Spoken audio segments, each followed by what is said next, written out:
Nous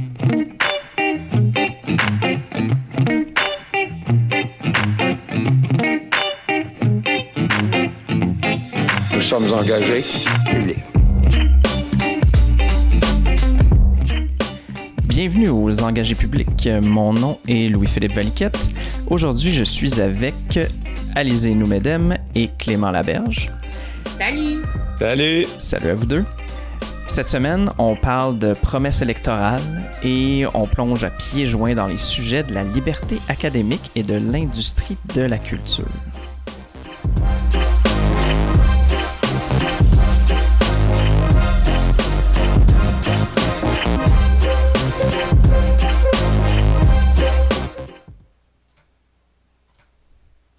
Salut, j'espère que vous avez passé une belle semaine. Je voulais juste faire une petite annonce avant qu'on commence. En fait, on a eu une entrevue avec Jean-Sébastien Marchand dernièrement, qui est le nouveau DG du PQ. Donc, je vous encourage à aller le voir. C'était avec François. Puis, on a toujours nos deux dernières entrevues avec Éric Kerr et Marois Risky qui sont toujours disponibles parce que il n'y a rien qui disparaît. Donc, voilà. Donc, sinon, on va sauter tout de suite dans nos premiers sujets d'actualité. Au Québec, on va réouvrir les piscines, les patinoires intérieures, puis les cinémas en zone rouge. Sinon, on commence les audiences sur les décès en résidence pour aînés cette semaine. Ce lundi, la Cour suprême commençait à entendre la cause de Mike Ward. Sinon, Ottawa veut créer un organe composé d'experts en la matière qui s'attaquerait à la question du contenu haineux en ligne. Ça viendrait agir auprès des géants du web. Sinon, la crise du logement s'intensifie à Montréal alors que le taux d'inoccupation atteint 6% et que Desjardins annonce une hausse de près de 20% des prix des propriétés dans l'année à venir. Finalement, souvenons-nous de la promesse d'instaurer la proportionnelle. Bon, Trudeau nous a un peu trahi après son élection. Après ça, Legault lui emboîte le pas, même s'il avait promis faire différemment. Donc, on se demande un peu qu'est-ce qui nous reste de ce projet-là aujourd'hui. Clément, Legault, il nous a promis une élection référendaire maintenant pour régler cette question-là de la proportionnelle. Est-ce qu'on y croit encore? Personnellement, moi, je crois plus dans le calendrier qui était annoncé. Il faut se rappeler qu'au départ, il n'y avait pas de question de référendum. Il y avait un engagement de faire une réforme du mode de scrutin qui serait déjà effective à la prochaine élection. Ça s'est transformé tranquillement en promesse de réformer le système, mais de soumettre ça à un vote dans un référendum qui serait tenu en même temps que la prochaine élection, ce qui reportait la mise en œuvre après. Et là, moi, je pense que c'est assez évident de la manière dont les choses se présentent que, à tort ou à raison, la pandémie va avoir raison de ces engagements-là et qu'on va expliquer aux gens qu'on a plus prioritaire à faire et qu'il faudra attendre encore et reprendre le cycle. Par rapport Moi, je pense qu'il faut qu'on commence. Je pense quand même qu'il faut qu'on commence à se dire qu'il va falloir adopter d'autres stratégies pour essayer de transformer puis de ravigorer notre démocratie. Ça passera peut-être pas dans un premier temps par une réforme du mode de scrutin. Il y a peut-être d'autres choses qu'on peut faire à suivre. Mm-hmm. Moi, je vois un peu l'argument que tu disais justement que on a peut-être mieux à faire que ça parce que si on n'avait pas été un gouvernement majoritaire, on n'aurait pas pu avoir la marge de manœuvre pour pouvoir imposer toutes les conditions qu'ils ont imposées aux Québécois pendant la crise sanitaire. Fait qu'on dirait que ça tombe vraiment bien pour justement dire une proportionnelle, ça crée de l'instabilité, on doit faire des coalitions, qu'est-ce qui se passe si on veut faire un couvre-feu, là la coalition va en jaser, puis là 6 mois plus tard c'est pas encore fait, ça vaut pas la peine de faire la proportionnelle, ça va bien mieux quand on est capable de prendre des décisions rapides. On se souvient que, en tout cas, si le but c'est de prendre des décisions rapides, le totalitarisme c'est pas mal le mieux, là, mais bon. Un peu de cynisme ici. Ouais. Sinon, Alizée, toi, c'est une question qui touche un peu la proportionnelle? Mais moi, j'ai une question, je savais qu'on était censé revoir le mode de scrutin, mais est-ce qu'on s'était penché sur le mode proportionnel? Parce que je pense qu'il y en a comme 8 ou 12 en tout, là. Donc, je sais que, justement, il devait y avoir une genre de commission d'études là-dessus, mais vraiment, c'est plutôt, tu sais, la ministre de la Justice, parce qu'elle est responsable, je pense, les ministres responsables des réformes démocratiques qui devaient s'en charger puis étudier la question. Puis suite à ça, il devait y avoir comme, c'est ça, une espèce d'étude. Puis on devait nous revenir avec une proposition, mais j'ai pas suivi si on a statué là-dessus. Ben là-dessus, moi, ma compréhension, c'est qu'il y avait des demandes très convergentes disons, de la société civile, du mouvement pour démocratie, pas démocratie nouvelle. La réforme du mode de scrutin. Non. Là, le nom m'échappe, ça va revenir tantôt, mais qu'importe, il y a une vaste coalition d'organismes qui se sont mis d'accord sur une approche proportionnelle mixte qui devait effectivement être soumise à discussion et au dépôt d'un projet de loi par Sonia Lebel. Mais là, le projet de loi n'est pas déposé. La commission parlementaire n'est donc pas faite. Le directeur général des élections a déjà averti que si ce n'était pas déposé avant le 1er février, il n'y avait pas le temps d'organiser un référendum. Donc, les prises s'additionnent sur le projet, là. Mais dans tous les cas, une des questions qui est vraiment importante quand on réforme le mode de scrutin, c'est qu'il y a une portion qui vise à éduquer la population face à ce nouveau mode de scrutin-là. Puis ça peut prendre, tu sais, c'est des grosses campagnes, puis ça peut prendre littéralement des années.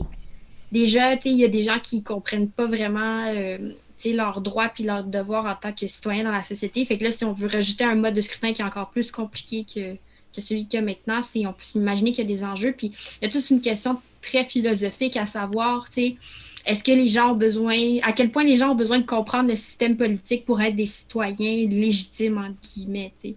Puis c'est ça. Tu m'as demandé qu'est-ce que j'en pensais tantôt, mais c'est tellement compliqué que je suis comme contente d'être en dehors de ces questions-là parce que c'est une très grosse responsabilité, mine de rien. Mon point de vue là-dessus, c'est que j'ai l'impression que plus qu'on donne de vraies responsabilités aux gens, plus ils vont se sentir impliqués aussi. Puis j'ai l'impression qu'un système proportionnel, ben, ça fait que tu as un peu plus d'impact sur qui est-ce qui va être élu. Tu sais, en ce moment, moi, si je vais voter dans ma circonscription, si je vote pas libéral, ben la personne pour qui j'ai voté sera pas élue et j'aurai aucun impact sur le système. Excepté que, bon, peut-être qu'un parti va recevoir 2 piastres à la fin de l'année parce qu'il y a eu un vote de plus s'il a atteint un certain seuil, puis tout. Mais ultimement, j'ai pas comme d'effet sur le pouvoir qui est en jeu, puis sur, tu sais, qui est-ce qui est mis en place, excepté si je vote libéral.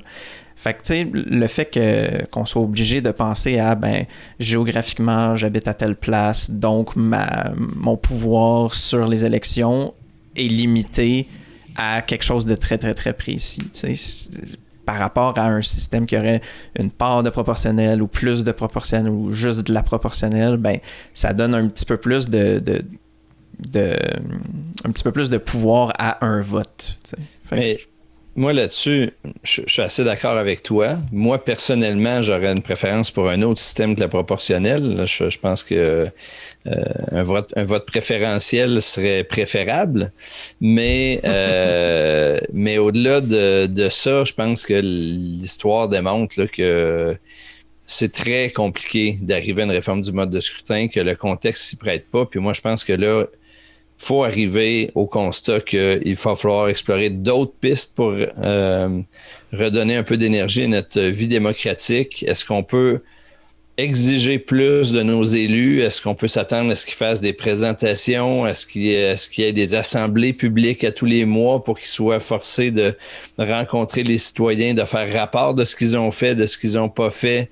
J'aime ça. Il y a toutes sortes de formules d'assemblées citoyennes aujourd'hui qu'on peut prendre pour qu'il y ait des points de vue qui soient présentés, variés et tout. Il me semble que là, il faut qu'on sorte de l'attentisme puis de se dire que c'est le gouvernement qui va raviver la démocratie. Je pense qu'il va falloir que les citoyens s'y mettent. Peut-être que ça passe par les villes, peut-être que ça passe par des exigences auprès de nos députés au moment de les élire. Mais Là, je pense que la réalité, c'est que on est encore 10 ans avec ce système-là. Puis moi, j'ai pas envie d'attendre que ces 10 années-là soient passées pour qu'on aborde les choses un peu autrement. Clément, je pense que tu as raison aussi que, en fait, plus qu'on en discute, plus ça me fait réfléchir au fait que, tu sais, au final, la proportionnelle ou une part de proportionnelle, c'est pas nécessairement c'est pas nécessairement la solution à tout, là. Ça va pas... Et d'où ma question au début, tu sais, qu'est-ce qui s'était passé pour qu'on choisisse ce mode-là en question? La proportionnelle mixte plutôt qu'autre chose? Ben, moi, ma compréhension, c'est qu'il y a quelqu'un ça fait 20 ans que des gens proposent des variantes de ça, puis à un moment donné, les gens ont conclu qu'il fallait se mettre d'accord si on voulait avoir une chance qu'un gouvernement en fasse passer un, puis les opinions ont convergé vers celle-là, qui dit en gros, il va y avoir 75 circonscriptions, puis 50 autres députés qui vont être élus sur d'autres bases. Mais pourquoi celle-là plutôt qu'une proportionnelle dans d'autres proportions ou ça, je peux pas faire l'historique de comment on est arrivé à cette partie-là du compromis. Ben, c'est une histoire de... Tu sais, il faut se rappeler que le PQ proposait ça déjà en 1900... je sais pas si c'est dès 70, mais en 76, c'était déjà dans le programme. Ça n'a pas été fait.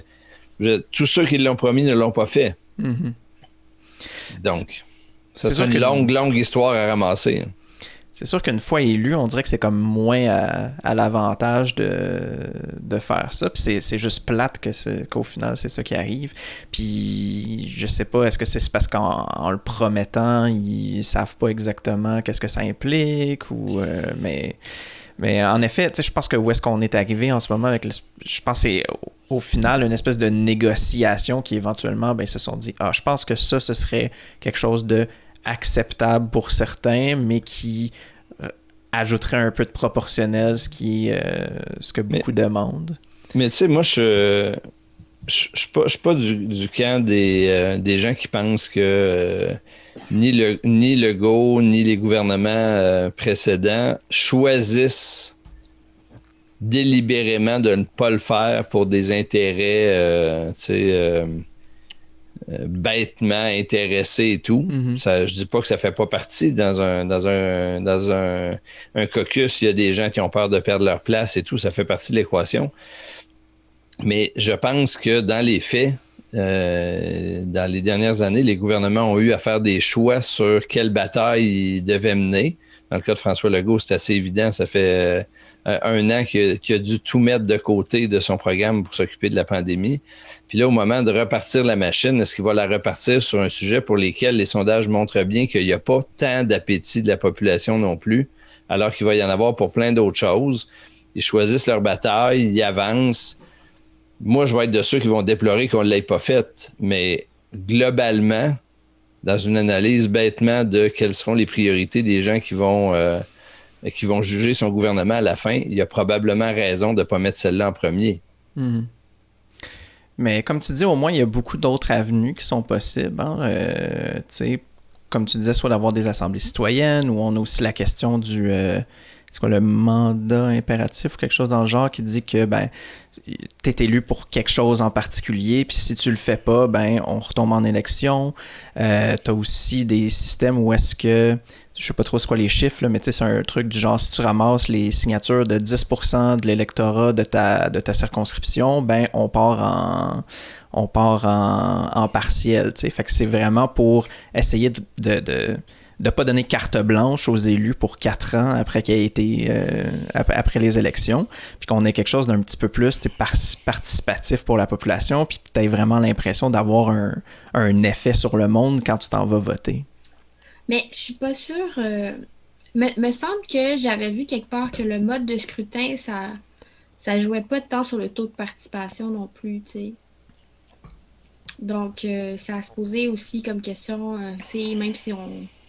même si on fait plein de choses pour, on va dire, mousser l'intérêt de la population envers la politique, peut-être ça va pas porter fruit. Par exemple, en fait, il y a déjà plein de systèmes qui sont en place pour que les citoyens puissent directement s'adresser à leurs élus, mais ils les prennent pas non plus. Tu sais, moi, je suis effarée à chaque fois de voir, tu sais, les gens dans les discours penser en fait que les députés, c'est des êtres inaccessibles qui siègent dans un château à Québec presque. Puis finalement, quand je leur explique, ben tu sais, pour le problème que tu as avec, tu sais, je sais pas, moi, par exemple, l'allergie du logement, ton député peut t'aider. Ou par exemple, si tu as un problème avec ton dossier d'immigration, tu peux appeler ton député. Puis à chaque fois, les gens sont super surpris. Mais, tu sais, il y a ça aussi. Là, en tout cas, il y a un problème de...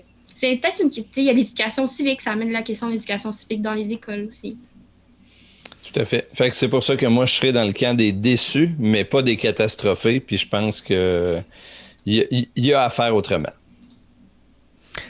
Absolument. Mais Alizée, de ton côté, je pense que j'avais une petite question. En fait, je me demandais, tu crois devenir propriétaire avant ou après la montée des eaux par-dessus l'île, puis qu'il reste juste le bout du Mont-Royal qui est habitable? Je sais pas. Tu sais pas, non? Non, je sais pas. Mais c'est mal parti, en tout cas. Peut-être que je vais y arriver quand ça va être juste au-dessus du tunnel d'une marée. Là, ça devrait être correct. Ouais. De toute façon, ça va être plus difficile de rentrer. Là. Le monde ne voudront plus habiter ici. Oui, c'est ça. Voilà, il y a ça aussi. Mais sinon, c'est quoi tes réactions sur ces nouvelles annonces-là, le 20% de l'augmentation des prix des propriétés, puis un gros taux d'inoccupation à Montréal? Ben, moi, ce qui m'inquiète en ce moment, c'est que on parle beaucoup de crise du logement puis de la hausse des prix, mais je pense qu'on ne parle pas assez du lien qu'il y a entre l'accès au logement, qui est un besoin fondamental, et l'impact que ça a sur la société. Tu sais. L'accès au logement, c'est un... En fait, quand les gens ont accès à des logements à un prix décent, c'est une façon de s'éviter des problèmes pour plus tard. C'est des enfants qui vont plus persévérer à l'école, c'est réduire la criminalité, c'est réduire la pauvreté en général. Donc, les gens sont moins stressés parce qu'ils arrivent à payer leur loyer. Donc, ça a des impacts sur la santé, même physique et mentale. Puis c'est ça. Puis moi, de ce que je vois, bien, clairement, il y a des problèmes à Montréal. Un 4,5, ça se loue 1400 $. Puis je vois pas vraiment les élus, tant au fédéral ou au provincial, réagir. Puis Valérie Plante avait promis des logements sociaux pour Montréal. Je pense que c'était quelque chose comme 25 000 en 4 ans. Bon, je ne sais pas ce qui s'est passé avec son plan financier, mais d'après ce que j'ai compris, c'est que le projet Montréal a un petit peu de misère avec les budgets. Donc, peut-être, je ne sais plus exactement d'où le financement devait finir. J'imagine que ça allait être un partage entre les 3 paliers de gouvernement. Mais on est quand même avec un même problème, c'est que c'est que Catherine Fournier, la semaine passée, elle a interpellé la ministre de l'Habitation, justement pour lui parler de ça. Puis, dans son intervention, la ministre a été complètement dénue, comme si c'était pas un vrai problème, en fait. Comme s'il y avait une espèce de déconnexion entre toutes les personnes qui ont un petit peu de la misère à se loger versus les élus qui pourraient légiférer pour régler le problème, en fait. Donc, moi, c'est ça qui m'inquiète. Moi là-dessus, je pense que il y a sûrement un problème. En tout cas, je peux présumer qu'il y a un problème plus aigu à Montréal, de ce que je comprends, qu'ailleurs, bien que c'est sans doute pas un problème exclusivement montréalais non plus. Moi, je préfère le prendre sous l'angle de l'accès au logement que de l'accès à la propriété, au sens où je suis pas sûr toujours que les programmes d'aide à l'achat de maisons ou de condos sont des moyens si efficaces que ça économiquement de régler un problème d'accès au logement. Donc, le vrai indicateur pour moi, c'est est-ce que les gens ont le moyen de se loger, pour reprendre tes mots, que ce soit dans un logement comme locataire ou que ce soit dans une maison, dans un milieu qui correspond à leurs souhaits et à leurs besoins. Donc là, ça élargit la question. Il faut, pour répondre adéquatement à ça, il faut des maisons, il faut des propriétés, il faut des logements de tous les prix, puis il faut des logements et des maisons de qualité, puis dans des milieux variés, parce que quand tu as des jeunes enfants, tu veux pas nécessairement le même genre de quartier que quand tu n'en as pas, puis ainsi de suite. Puis tu veux pouvoir vivre à côté de des métros pareils, puis bon, etc. Fait que moi, je suis plus dans cultiver le nombre et la diversité des options d'habitation et des prix qui vont avec que de miser essentiellement sur l'accès à la propriété, mais ça doit en faire partie. Je pense que Alizé, tu étais quand même sur une piste quand tu dis c'est partagé entre le municipal, provincial puis fédéral. Je pense que je me souviens, j'avais entendu, je pense qu'on en avait parlé un peu aux engagés publics, dans le fond, qu'il y avait des montants qui avaient été promis par le fédéral, puis ils étaient bloqués en attente de s'entendre sur les modalités des dépenses ou quelque chose comme ça. Fait que tu sais, je pense que aussi, il y a à avoir tous ces niveaux-là, on finit par avoir un petit peu plus de friction aussi sur quand est-ce que les sommes vont arriver. Puis la Ville de Montréal n'est pas vraiment libre, disons, d'investir ces sommes-là un peu comme ça y tente. Fait que je pense que ça fait même ça fait un certain temps qu'il y avait des sommes qui étaient bloquées depuis Ottawa.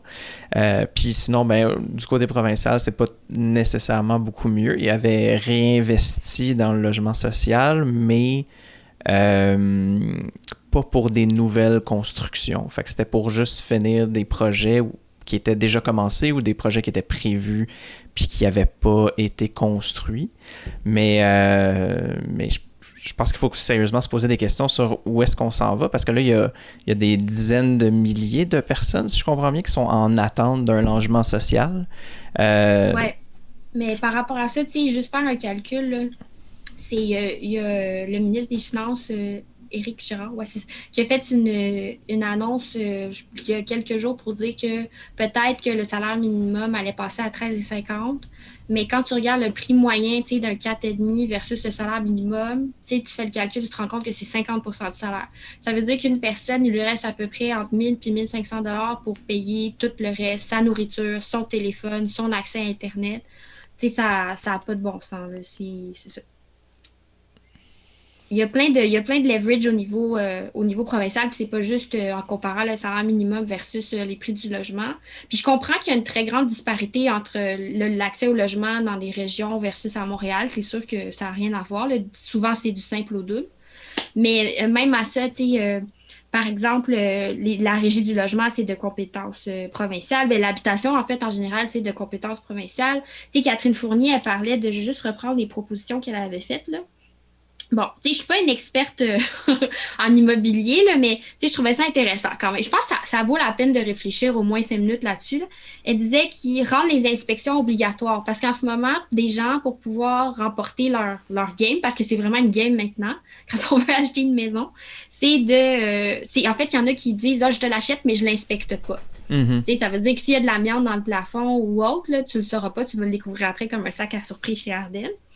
Après, limiter la possibilité de se soustraire à la garantie légale. En gros, là, c'est qu'il y a des gens qui peuvent vendre leur logement sans garantie légale. Donc, pour dire, en gros, tu l'achètes, mais si tu découvres qu'il y a des souris quelque part, c'est pas mon problème. Puis, Catherine Fournier, elle proposait d'abolir ça. Ou sinon, il a instauré un nombre de jours minimum avant de pouvoir faire une offre d'achat. Parce qu'en ce moment, là, vous visitez la maison est achetée le lundi. Les visites sont le samedi, dimanche, puis lundi, il faut faire une offre d'achat. On ne peut pas la visiter 2 fois. On a à peine le temps de faire le tour du quartier. Fait que c'est fou, c'est ça. Donc, il y a plein de choses qu'on pourrait faire, puis je sais pas qu'est-ce qui se passe avec ça, mais clairement, c'est comme je disais, c'est se magasiner des problèmes pour plus tard. Oui, parce qu'en effet, on a un organe qui est là pour réguler le marché, puis peut-être qu'il devrait essayer d'utiliser des stratégies moins orthodoxes que ce qu'il fait actuellement. Peut-être, mais j'ai l'impression surtout que, à chaque fois qu'on parle de logement social à l'Assemblée nationale, on se fait traiter de gauchiste ou de socialiste, ou, puis c'est plate parce que je pense qu'on vaut mieux que ça au Québec, là, comme je disais, c'est un besoin de base. Puis, c'est ça, vous connaissez, moi, mes allégeances politiques, là.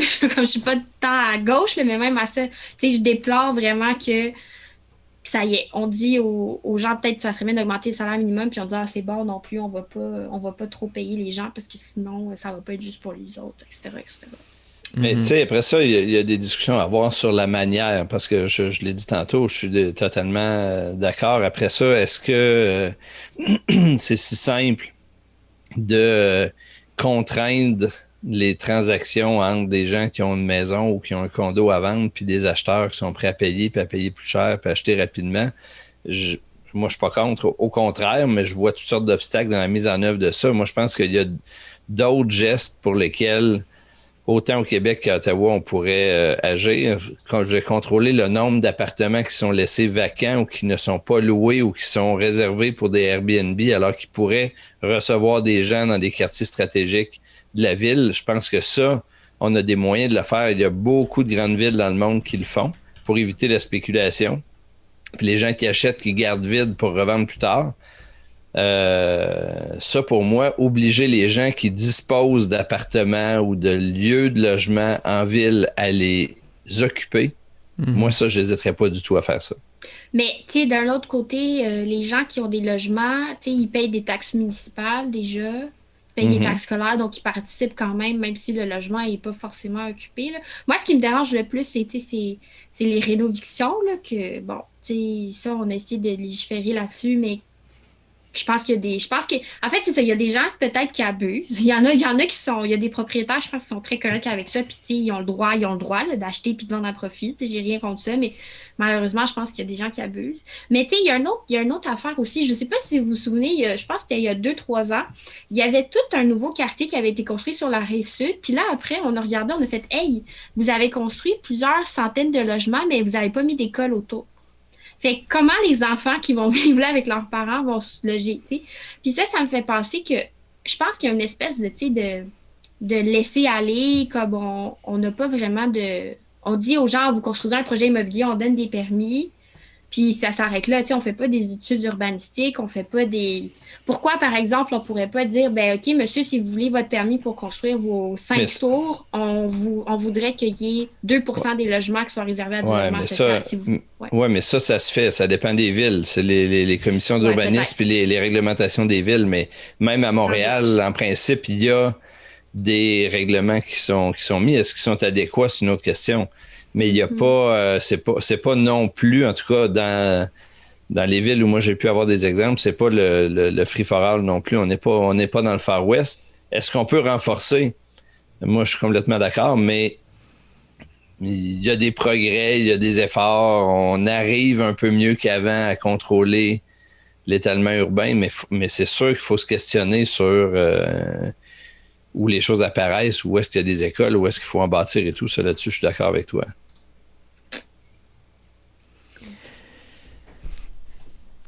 Je pense qu'on est d'accord là-dessus. C'est bon. On va passer à notre prochain sujet. En fait, on va parler un peu de liberté académique. Puis je pense que dans le cadre de tout ça, on va aussi être appelé à se demander, tu sais, qu'est-ce que ça veut dire la liberté académique, puis jusqu'où est-ce que ça va. Je pense qu'on a réagi dernièrement, en fait, il y a quelques jours, François Legault a un peu lancé un appel avec un post Facebook qui demandait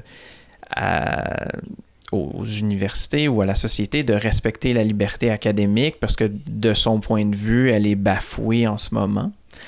Je pense qu'on peut... on peut discuter de tout point, de toutes sortes d'angles d'attaque sur ce sujet-là en particulier. On a notamment des événements qui ont eu lieu dernièrement, comme des professeurs qui ont été suspendus ou qui ont été renvoyés d'un cours pour avoir soit dit des mots qui ont offensé des étudiants. On a aussi des professeurs qui ont été ou des conférenciers qui ont été dans des universités, puis leurs conférences ont été annulées parce qu'il y avait une contestation surtout du corps étudiant. Mais on peut aussi parler d'autres sujets qui s'apparentent à la liberté académique, comme le financement de la recherche, la propriété de la recherche. Donc, d'où vient l'argent, puis qu'est-ce qu'on est capable d'en faire? Est-ce qu'on est libre d'en faire un peu ce qu'on veut? À qui appartient la recherche une fois qu'on est rendu au résultat? Puis, ben, en résultat à tout ça, il y a une pétition qui a été lancée à l'Assemblée nationale justement pour la liberté universitaire. Une pétition ou une motion? Une pétition. C'était déposé par une citoyenne, appuyée par, comme il se doit, pour qu'une pétition soit présentée à l'Assemblée par un député. Et si elle rassemble un certain nombre de voix, elle sera déposée officiellement. Fait que pour commencer, Alizé, j'aimerais te demander, selon toi, qu'est-ce que c'est l'université? T'sais, qu'est-ce qui distingue l'université, mettons, de l'école secondaire? Puis c'est quoi sa fonction dans la société? Pourquoi est-ce qu'on a l'université au Québec? Ben, pour moi, l'université, c'est comprendre le monde dans lequel on vit. Pour le dire vraiment simplement. Puis on paye des gens pour qu'ils enseignent aux autres et qui essayent de comprendre en même temps le monde dans lequel on vit. Puis, comment ça nous amène après ça à discuter de liberté académique, maintenant qu'on a un peu une idée de pourquoi est-ce qu'on a l'université? Ben, attendez, là, c'est une grosse question. C'est que ça serait quoi le lien entre la liberté académique puis le fait qu'on soit en train d'étudier la société dans laquelle on vit? Je sais pas, je pense qu'il y a des chercheurs qui devraient se pencher sur ça, en fait. Donc, ben, c'est dur. Qu'est-ce que t'en penses, toi, Clément? Moi, je sais pas quoi dire. Ben, pour moi, l'université, c'est l'étape ultime de notre système d'éducation. C'est là où, en principe, on veut, au premier cycle, préparer des gens, puis en avoir quelques-uns au deuxième, au troisième cycle qui vont approfondir les connaissances, qui vont aller plus loin que ceux qui sont allés le plus loin avant eux vont aller. Ils vont faire avancer la connaissance. Puis pour moi, ce qui est le particulier de l'université, c'est que c'est un endroit où, plus que dans les niveaux précédents, on apprend par le choc des idées. Il faut que l'université soit une occasion qu'on soit confronté aux idées qui ont été là avant nous, pour qu'on en saisisse les limites, pour qu'on voit les défis que ça a posés, les erreurs qu'on a pu faire de bonne foi à d'autres étapes, pour qu'on réalise que nous aussi, on fera des erreurs de bonne foi qui seront jugées comme des erreurs plus tard. Puis pour moi, c'est pour ça que la liberté académique est essentielle, malgré les excès auxquels ça peut parfois donner lieu. C'est que c'est peut-être le seul endroit dans la société où on a impérativement besoin de permettre ce choc des idées-là, puis d'être dérangé dans nos apprentissages, parce que c'est une étape nécessaire pour passer à autre chose, puis défricher des terrains nouveaux. Fait que moi, c'est ça qui me choque profondément dans les débats actuels. Je suis pas en train de dire que tout est pertinent d'être dit. Je suis pas sûr que ça veut dire non plus que tous les profs sont bons, que tous les cours sont pertinents. C'est pas ce que je dis. Mais je pense qu'il faut jalousement protéger cette diversité-là, puis ce besoin que les idées s'entrechoquent et dérangent, parce que c'est une étape à ce niveau-là. Si on ne souhaite pas et si on n'est pas prêt à être dérangé d'une certaine façon, l'université est vraisemblablement pas un lieu... un bon lieu pour poursuivre son chemin là-dessus. Il y en a d'autres, c'est correct, mais l'université, pour moi, est un lieu où on va, entre autres, pour être dérangé. Je pense que, de mon côté, j'aimais un peu chacune de vos descriptions. Et d'un côté, c'est un peu le choc des idées, puis être capable de comprendre la société. Puis je pense que l'université, ça doit être un espace de partage où est-ce qu'on est capable... je pense qu'on peut dire qu'il y a majoritairement deux tâches, là, disons, à l'université. Ben, il y a de l'enseignement, où il y a des gens qui apprennent à propos de toutes sortes de matières. Puis, il y a de la recherche. Puis la recherche sert à non seulement comprendre le monde qui nous entoure, les gens qui nous entourent, les brins d'herbe, pourquoi est-ce qu'ils poussent, autant que pourquoi est-ce que on devrait avoir une prématernelle 4 ans ou pas.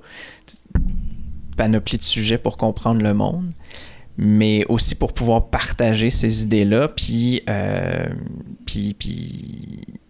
justement, à travers ce partage-là, arriver à quelque chose, à la prochaine étape de la connaissance de l'humanité.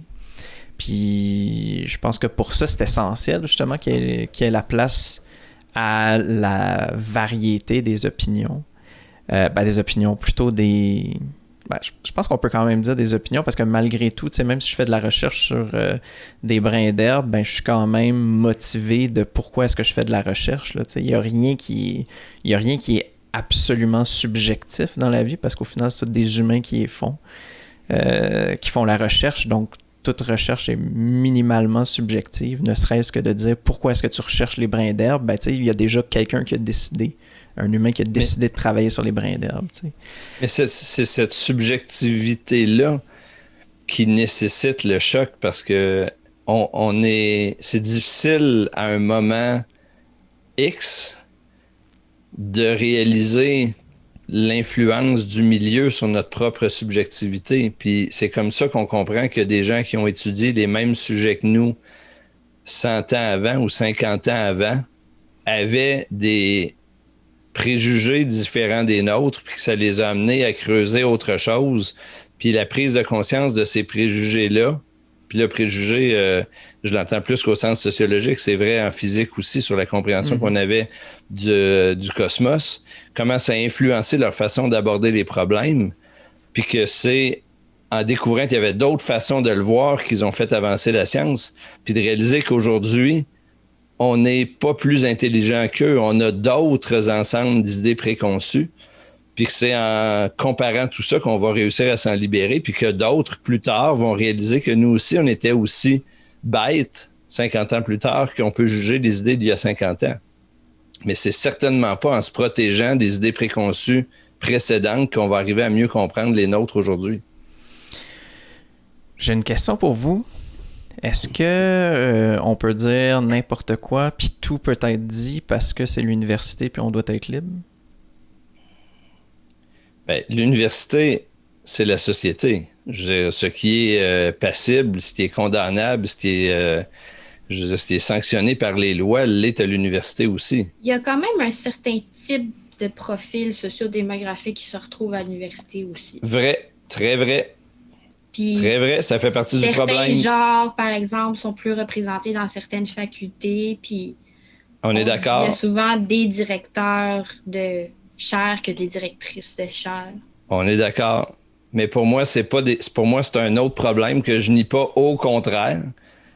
Mais c'est pas pour moi en réglementant ou en voulant limiter la liberté académique qu'on veut le régler. C'est en créant des incitatifs vigoureux, beaucoup plus qu'on l'a fait dans le passé, pour permettre l'accès à l'université à des gens qui aujourd'hui n'y ont pas accès, puis à des rôles d'influence dans des universités comme prof, comme directeur, etc.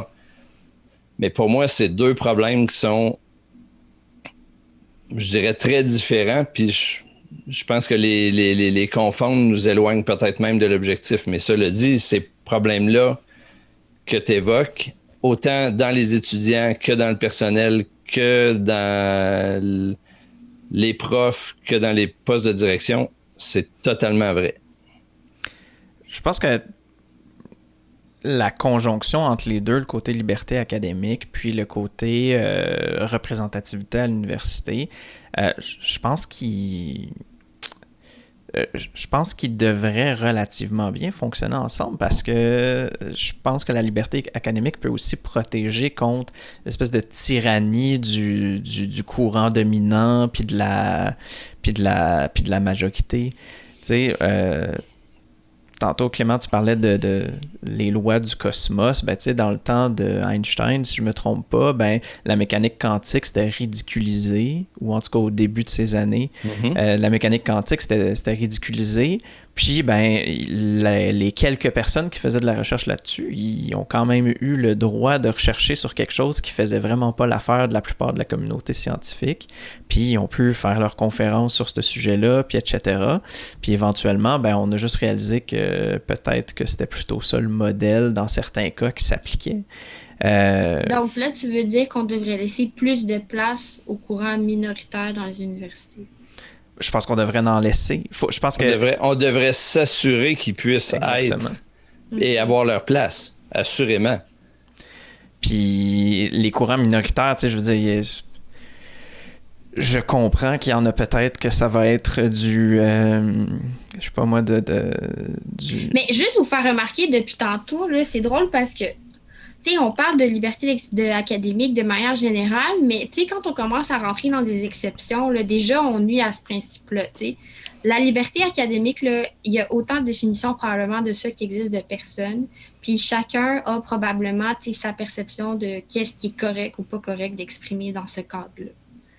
Il y a quand même des balises. Là. Après ça, on peut remettre en question les balises, mais les universités, les associations de profs d'université ont défini clairement ce que c'était pour les universités canadiennes, québécoises. On peut remettre ça en question, mais on ne part pas sur le chacun pour soi par rapport à ça. Ouais. C'est quand même... Puis c'est des sujets qui ne sont pas complètement nouveaux non plus. Puis qui ne sont pas propres au Québec non plus. C'est des questions qui se sont posées partout dans le monde de savoir qui décide ce qu'un prof peut rechercher, sur quoi peuvent porter ses cours, de quelle façon il peut l'aborder. Est-ce qu'on a vraiment un problème de liberté académique au Québec et au Canada? Parce que, moi, je regarde, là, mettons, déjà, on vit dans une démocratie où tu as une séparation des pouvoirs qui est claire. Si je passe à l'université, je sais pas, moi, par exemple, en Tunisie ou en Chine, là, je pense qu'il pourrait y avoir des enjeux, mais moi, ça m'étonne que ce débat-là soit autant virulent dans, une province qui accueille des milliers d'étudiants internationaux, justement parce qu'ils sont reconnus pour, la qualité de leur enseignement, qui doivent aussi passer par cette liberté académique-là. Donc moi, en fait, ce qui me fascine dans tout ce débat-là, c'est pas tant qu'on essaye de définir c'est quoi cette liberté-là puis de la renforcer, c'est juste que, j'ai pas l'impression qu'on en parlerait autant si c'était pas directement lié à des souffrances qui sont basées sur des expériences raciales, par exemple. J'ai pas l'impression, par exemple, ça fait des années qu'on sait que les lobbies peuvent avoir des influences sur les recherches. Puis à ce moment-là, même quand il y a un scandale qui sort une fois de temps en temps, il n'y a pas le premier ministre qui grimpe au rideau pour dire « Oh mon Dieu, il faut protéger notre liberté académique ». Moi, c'est ça qui me dérange dans tout ce débat-là. Non, mais il y en a eu de ça. Là. Dans les dernières années, des entreprises qui ont poursuivi des chercheurs pour les empêcher de sortir des recherches, ça a été le cas. Il y a eu des montées aux barricades, les profs d'université, les universités ont défendu ou pas. Là, ces temps-ci, on est sur d'autres sujets. On est sur des mots qui sont bannis sur des corpus littéraires qui ne devraient plus être enseignés et tout. C'est une autre déclinaison du même sujet. Puis moi, je ne suis pas en train de dire que tous les livres sont pertinents à mettre, mais je pense à mettre dans un programme, mais je pense que si on va à l'université, c'est pour suivre un programme dans lequel il y a des profs, puis si on s'inscrit à des cours, c'est parce qu'on choisit de suivre l'enseignement de ce prof-là pendant un certain nombre de temps. Attends, toi, tu as l'impression que si, par exemple, comme hier, il y avait eu un chercheur qui se serait fait influencer ou poursuivre par une compagnie parce qu'il aurait fait une recherche sur la nuisibilité des antibiotiques, est-ce que tu penses vraiment que François Legault il aurait fait un post long comme ça sur sa page pour le dénoncer, honnêtement? Bien, il y en a eu par le passé. Là, je reconnais totalement que le sujet actuellement, c'est pas ça. Ça, je suis d'accord avec toi. Le sujet actuellement, c'est sur les sensibilités du moment qui sont liées aux questions identitaires. Je nie pas ça non plus. Puis mais pour moi, c'est toujours sur les questions sensibles du moment que la liberté académique est contestée, c'est sûr. Par définition, les protestations se font sur ce qui est sensible à un moment donné. Là, aujourd'hui, c'est ça. Mais c'est pour ça qu'il faut défendre, si on y croit, que l'université est un lieu qui doit être au-dessus des sensibilités épisodiques de la société. Est-ce qu'on doit exiger des universités des plus hauts standards pour accueillir des gens, des meilleurs standards sur la présence de certaines réalités dans des programmes de cours? Est-ce qu'on doit dénoncer le fait qu'il n'y a pas de cours sur des sujets, puis faire appel aux universités pour trouver des profs pour l'enseigner? Oui. Est-ce qu'on doit dire à ces profs-là comment le faire et leur interdire l'utilisation de tel ou tel contenu? Moi, c'est là que je ne suis pas. Mais sur le fait que l'université devrait mieux représenter la société, puis qu'elle devrait plus activement jouer un rôle, sans aucun doute. C'est sur le moyen d'y arriver que là, je diverge avec ceux qui pensent qu'il faut intervenir davantage dans les choix que les profs font. Pour moi, à l'université, c'est pas l'endroit où on peut le faire. Mais je suis d'accord avec toi là-dessus, mais moi, je trouve ça fascinant à chaque fois au Québec que on est tout le temps en train d'essayer de se dire, ah oui, nous, on fait partie de la gang, nous, on définit notre Québec. Quand il y a une polémique reliée à l'identité, moi, je trouve ça super malsain. Puis ça en est une autre, selon moi. Puis, clairement, c'est ça. Il y a des sujets qui pognent plus sur des pages Facebook que d'autres. Puis, je trouve ça plate parce que j'ai l'impression que c'est souvent, sur le dos des groupes minoritaires. Puis, en gros, on aime ça taper dessus, Puis, à un moment donné, moi, je trouve ça un petit peu fatigant. Puis je déplore ça, en fait. Puis on dit qu'on défend de la liberté académique, mais moi, j'ai pas l'impression qu'on veut vraiment défendre la liberté académique dans un sens. On veut plutôt essayer de définir qu'est-ce que c'est notre Québec par rapport à un problème qui n'existe pas vraiment, mais qui implique des minorités. En tout cas, moi, c'est ma petite thèse, c'est ça. Moi là-dessus, je nie pas les problèmes que tu évoques, puis oui, je reconnais avec toi que le sujet de l'identité est un sujet délicat et souvent mal abordé au Québec. Omniprésent. Omniprésent, cela dit. On aime ça parler de ça. Non, mais cela dit, c'est pas spécifique au Québec. C'est un enjeu qui est présent dans un très grand nombre de sociétés actuellement pour toutes sortes de raisons qui sont communes, liées à la globalisation, liées au développement des réseaux sociaux, des bulles, de toutes sortes de choses.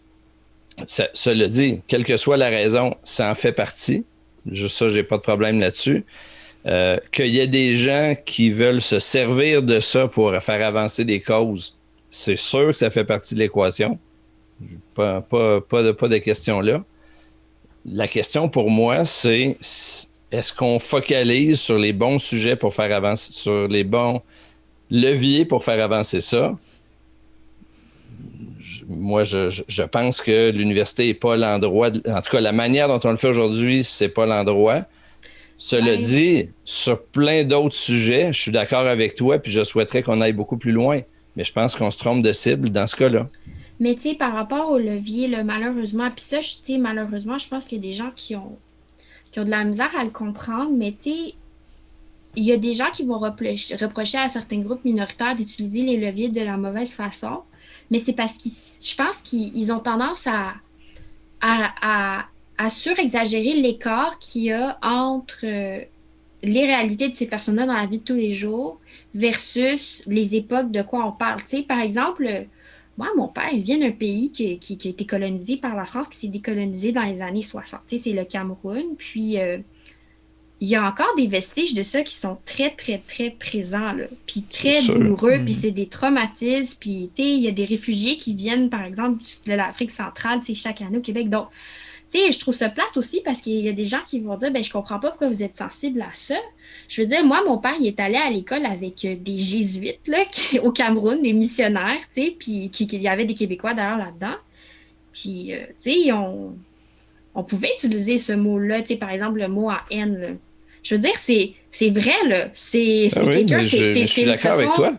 Ce sont nos contemporains, là. Fait que je trouve ça très triste, en fait, qu'est-ce qui se passe, parce que c'est comme tu sais, c'est une plaie qui n'est pas guérie sur laquelle, tu sais, on peut verser de l'eau bouillante, puis malheureusement, tu sais, on dit aux gens, on délégitimise en fait, tu sais. Mais moi, je ne nie rien de ce que tu dis là. Je dis pas que tu nies, tu sais, je pense que tu as compris, là, Oui, je déplore. mais puis moi, juste pour que ce soit clair, moi, je suis pas en train de dire qu'on doit utiliser les mots qui choquent pour le plaisir de le faire ou pour juste profiter du droit qu'on défend de les prononcer. C'est pas du tout le sens de mon propos. Mais en contrepartie, je pense pas que c'est en oblitérant ce mot-là et toutes les œuvres dans lesquelles il se trouve qu'on va faire avancer la cause dans laquelle je crois avec toi de réparer ces plaies-là du passé. Bien au contraire. Je pense que c'est en reconnaissant qu'ils étaient présents dans notre normalité au Québec et ailleurs jusqu'à il y a tout récemment.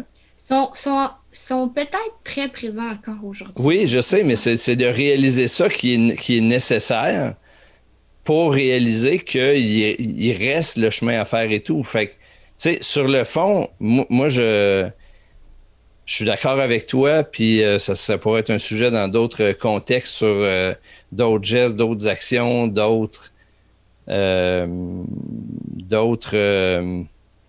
démarches auxquelles je m'associe pour les faire avancer, mais moi, je maintiens que tout en partageant le même diagnostic que toi sur une grande partie de la chose, je pense qu'on peut diverger sur la manière d'y faire face, puis pour moi, la liberté académique n'est pas un endroit où on devrait faire cette bataille-là.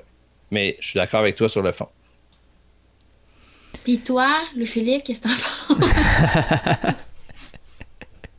Je trouve que vous aviez un très beau dialogue. Mais... On s'est préparé, on a tout écrit chaque réplique. Ouais, c'est ça. Vous êtes pratiqué hier soir. Là. C'est ça. Mais... Je suis d'accord avec le fait que... En fait, même je pense qu'il faut que ces traumatismes-là soient discutés à l'université, mais pas politiquement. Tu sais, pour moi, l'université, ça doit être un peu plus à la recherche de la vérité, puis à la recherche d'un espèce de création de sens, puis tout ça. Puis je pense que dans cette recherche-là, ben on peut se questionner sur plusieurs questions qui animent notre société, puis notamment la question de je sais pas moi, comment est-ce que les minorités sont traitées au Québec, comment est-ce que même jusqu'à un certain point, comment est-ce que le discours à l'université peut avoir un impact négatif sur les personnes qui l'entendent. Tu sais, juste ça, c'est un sujet qui peut être étudié, puis je pense que grâce au fait qu'il y a une certaine liberté, ben on est capable d'espérer que quelqu'un va rechercher ce sujet-là en particulier. Puis bah, c'est ça. Tu sais, pour moi là, pour résumer un peu, pour moi, l'université, c'est un lieu de dialogue, puis c'est peut-être le lieu de dialogue le plus exigeant que la société doit maintenir. Plus exigeant au sens où il faut que ça vienne... C'est l'endroit où on est obligé d'accepter que ça vienne nous chercher. Tu sais, ailleurs dans la société, je peux quitter la table quand je parle avec quelqu'un, je peux raccrocher au téléphone et tout. Là, il y a un endroit où pour cheminer, tu es obligé d'être dans ce dialogue-là. Quoi qu'il en soit. T'es sûr? Mais parce que moi, je pense que ça fait cours partie. À l'université, mais malheureusement, moi, dans la plupart de mes cours à l'université, il n'y avait pas vraiment de place au débat. Tu étais dans un cours magistral, puis ça, c'est un petit peu... Je pense que c'est un petit peu utopique. C'est possible. Surtout mais là, dans un monde où l'université a une fonction un petit peu plus utilitariste. Où est-ce que tu vas là pour te former? Puis, ça, c'est un problème, c'est sûr. Non. Mais donc, juste pour finir là-dessus, pour moi, tout ce la liberté académique est là pour garantir la possibilité, je te concède, c'est pas toujours le cas, la possibilité de ce dialogue exigeant-là. Ça ne veut pas dire que les profs y arrivent toujours, ça ne veut pas dire qu'ils sont bons là-dedans, ça ne veut pas dire qu'ils sont tous là. Je dis qu'il faut protéger cet espace-là pour ça. Puis, je soumettrais aussi un élément que je trouve qui n'est pas souligné souvent, c'est que moi, dans les débats des derniers temps, quand on discute, par exemple, d'œuvres québécoises que certains voudraient qu'on retire de certains programmes, jusqu'à un certain point, je trouve ça dommage au sens où moi, ces débats-là, dans les derniers mois, m'ont fait réaliser des choses sur le Québec puis sur ce qu'on a accepté tout bêtement sans se questionner, puis qui aujourd'hui, tu dis, mais attends un peu là.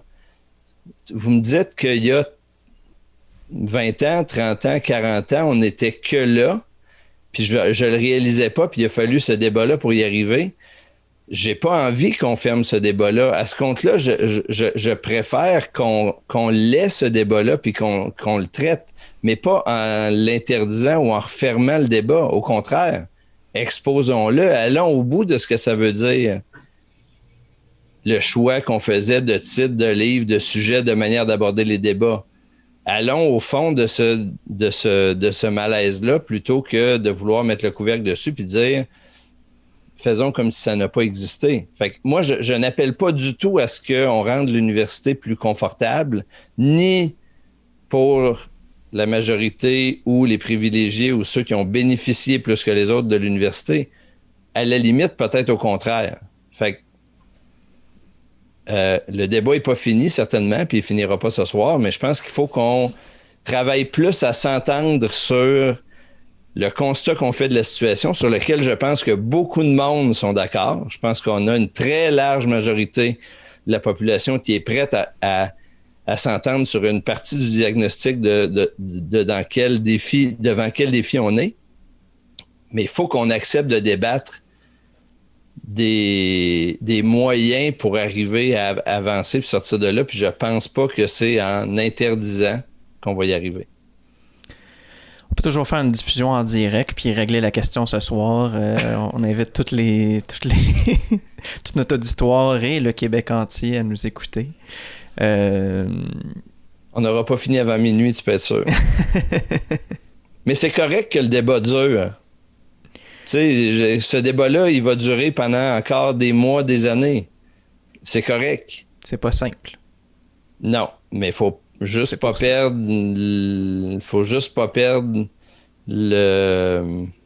perdre de vue l'objectif qu'on poursuit. Puis des fois, je trouve que c'est ça sur lequel on prend pas le temps de se mettre d'accord. Sinon, parlons d'un autre sujet. En fait, la pandémie, ça a changé bien des choses pour le monde de la culture au Québec. Au Québec puis au monde. Il y a plusieurs secteurs qui ont été très durement touchés, comme les arts de la scène en particulier. Le livre, ça s'en tire plutôt bien, mais il y a quand même certaines choses qui vont probablement revenir à une espèce de normale une fois que la pandémie va être terminée, puis d'autres choses qui ont changé ou qui sont en train de changer, puis qui vont rester changées pour toujours. Je me demandais, qu'est-ce qui a changé pour vous? Est-ce que vous avez regardé plus des spectacles en ligne? Est-ce que c'est des choses que vous auriez vues dans un autre contexte? Est-ce que vous êtes impliqué de façon différente par rapport à la culture que vous auriez fait sans la pandémie? Non. Non? Non. Toi, t'es resté dans tes habitudes? Ben oui, mais moi, c'est plate parce que, tu sais, j'ai jamais eu autant de temps dans ma vie pour aller au cinéma Beaubien, qui est à 5 minutes de chez moi, à pied. Mais il était fermé. Donc, voilà, c'est un petit peu ce paradoxe-là qui m'a freiné, je pense, dans le développement de mes goûts culturels. Puis qu'est-ce que tu as fait du temps de plus que tu avais? Mais il y avait Netflix, puis Est-ce que tu as écouté plus de Netflix, j'imagine, que dans d'autres cas? Ouais. Je commence à manquer de séries. D'ailleurs, si t'en avais une, écrivez-les dans les commentaires. Je vais aller voir. Donc, Alizée cherche une série télé. Nouvelle. Une nouvelle. Donc, pas du vieux stock. Je vais commencer à apprendre le portugais parce que je suis vraiment... J'en ai vraiment plus. Puis sinon, est-ce que tu as, d'un autre point de vue, tu sais, là, on pense, tu sais, quand on pense à ça, on pense au cinéma, mais est-ce que, tu sais, peut-être que d'un point de vue musique ou livre ou quelque chose comme ça, est-ce que tu as changé un peu tes habitudes ou c'est resté semblable? Ben, j'ai acheté beaucoup d'audiobooks sur Amazon. OK. Que tu as écouté en faisant la vaisselle ou en marchant ou... En faisant ta marche... En passant devant le cinéma Beaubien. Ah ouais! Donc, c'est ça. Moi, c'est... Voilà. Puis toi, Clément? Ben écoute, évidemment, on a fait plus de Netflix, pas de doute, mais on a quand même essayé ici un peu de théâtre en ligne, autant des super productions comme La face cachée de la Lune que des petites productions qui ont essayé des choses nouvelles.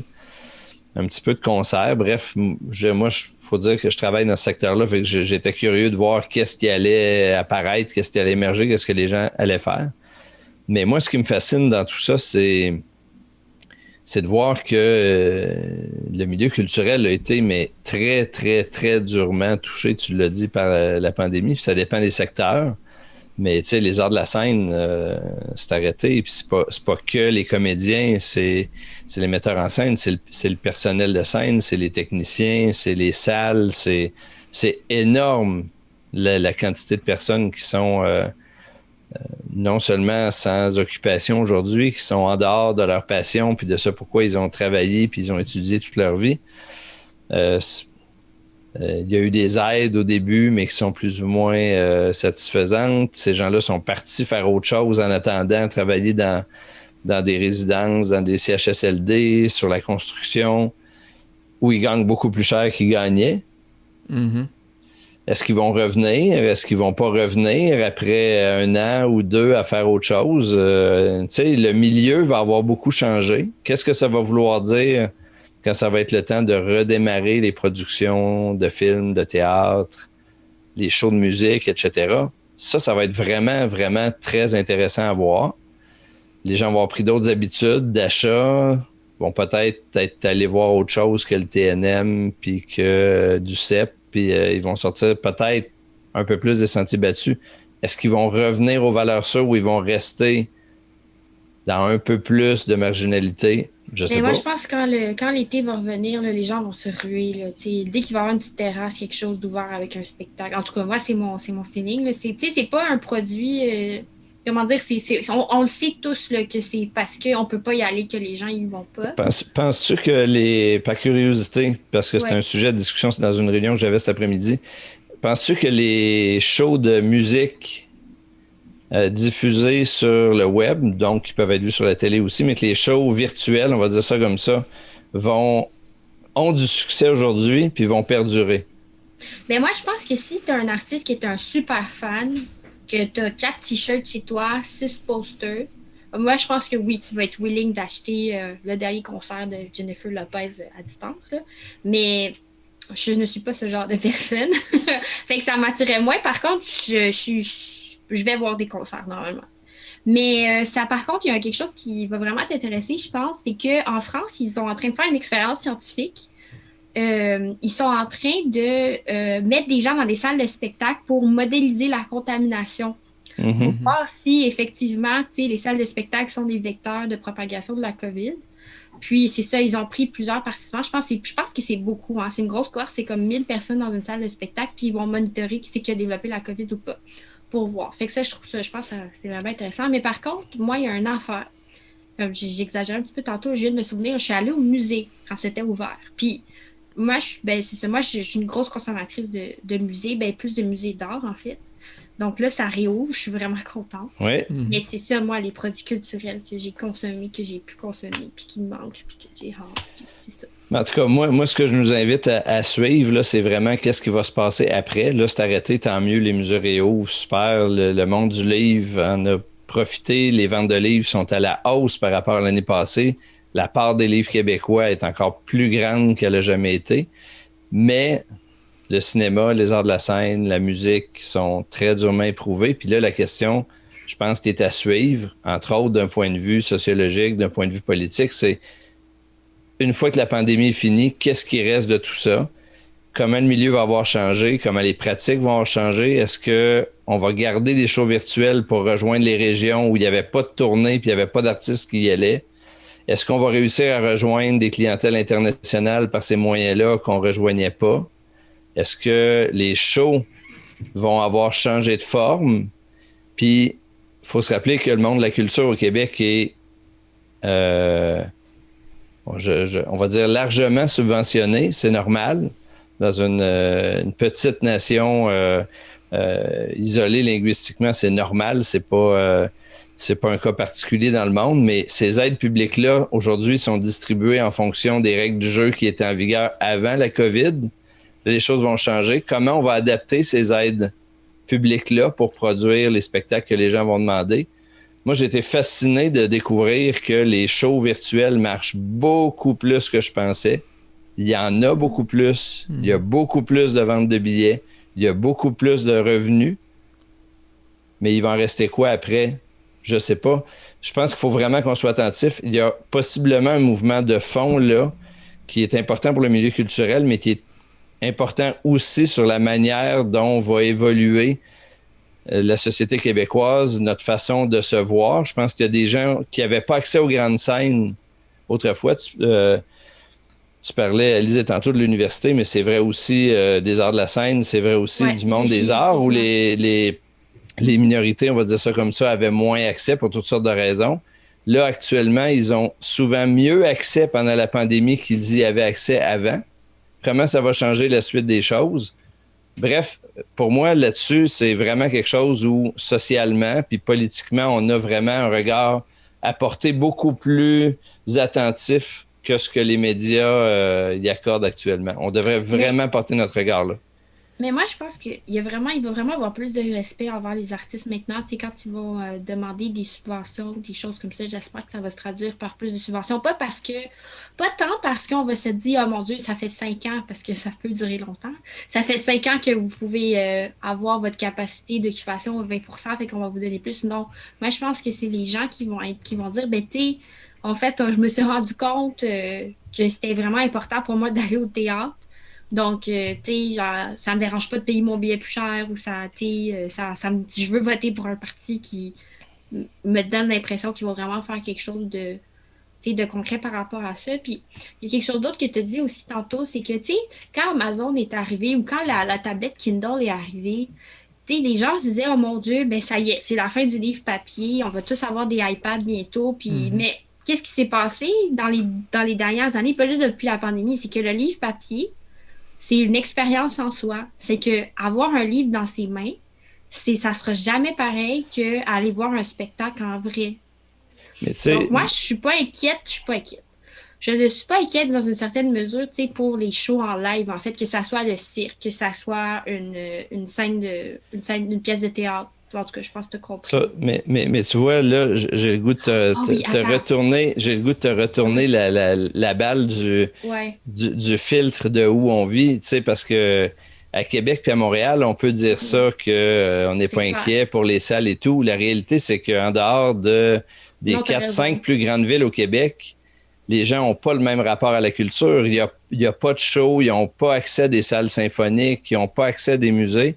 Puis là, le numérique vient leur rendre disponible. Puis souvent, dans des réunions où je suis, on a des gens, puis là, je vais caricaturer, mais c'est pour les fins de la discussion, des gens qui vont dire « Ouais, mais le show en ligne, c'est pas la qualité du son de ce qu'on a en salle. » Oui, d'accord, si tu as accès aux salles.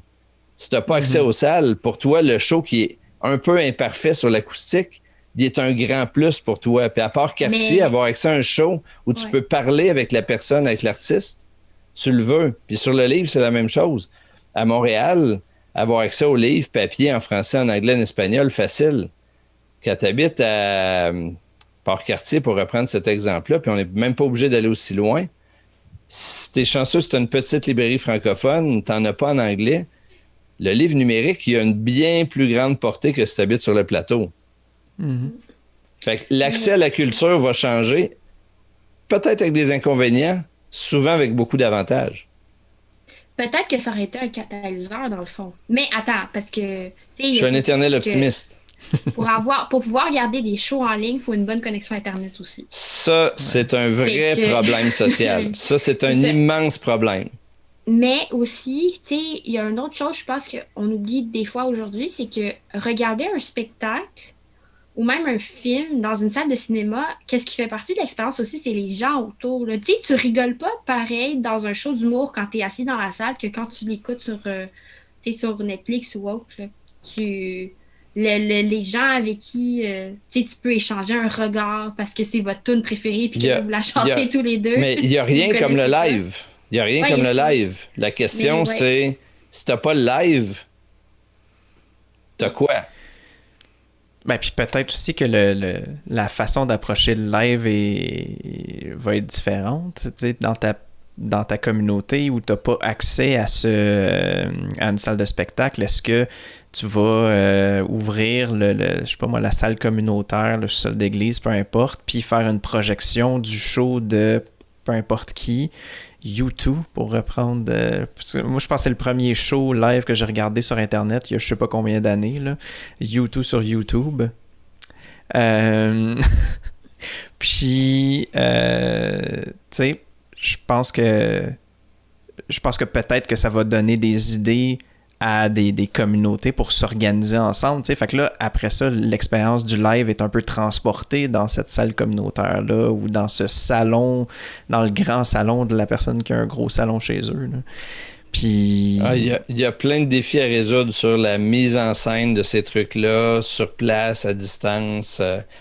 Mais pour moi, plus on va multiplier les formes, plus on va rejoindre de gens variés, de communautés variées, de consommateurs variés. Puis, faut faire très attention au jugement qu'on porte vivant dans les centres urbains sur la suite des choses. Des fois, je lis des articles où on dit qu'avec la pandémie, on vit dans un désert culturel et tout. Attendez, là, ce qu'on vit aujourd'hui au centre-ville de Montréal, c'est ce que plusieurs personnes vivent à l'année dans leur milieu. Ça fait qu'il faut faire attention aussi à la manière dont on aborde ces questions-là dans les lieux privilégiés que sont les villes.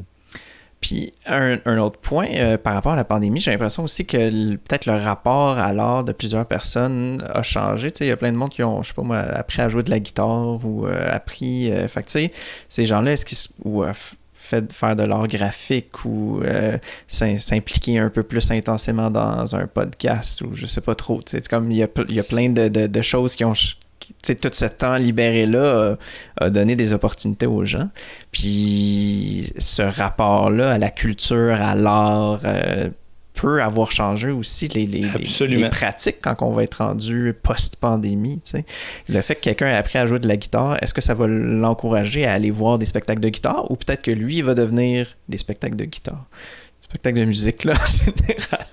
Mais tu sais, là-dessus, il y a des choses intéressantes aussi dans la structure de l'industrie parce qu'il y a plein de gens qui étaient musiciens de tournée. Il n'y a plus de tournée, ils sont chez eux, ils ont leurs instruments.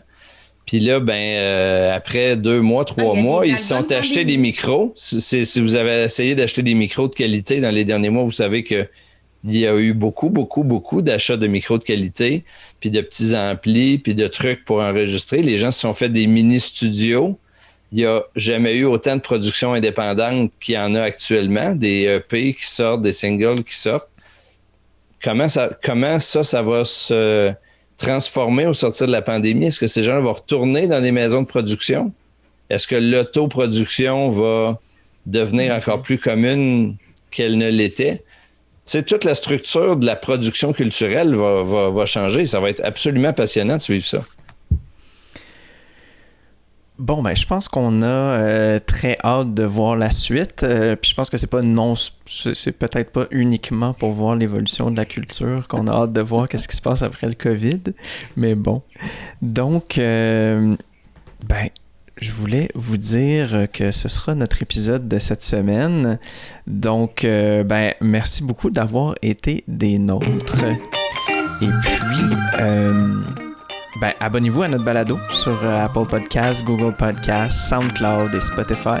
Suivez-nous sur nos pages Facebook, Twitter, YouTube et Instagram.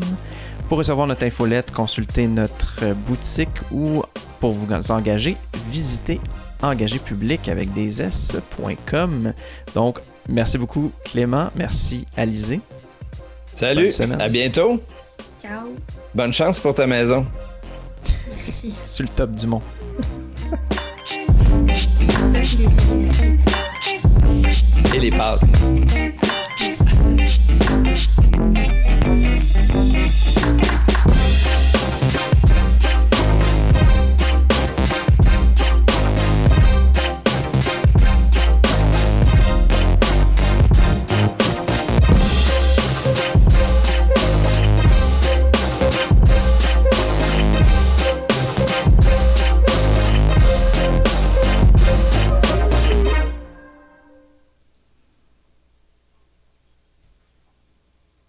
Hey, c'est tellement awkward quand il n'y a pas de musique. Oui. C'est comme, c'est long.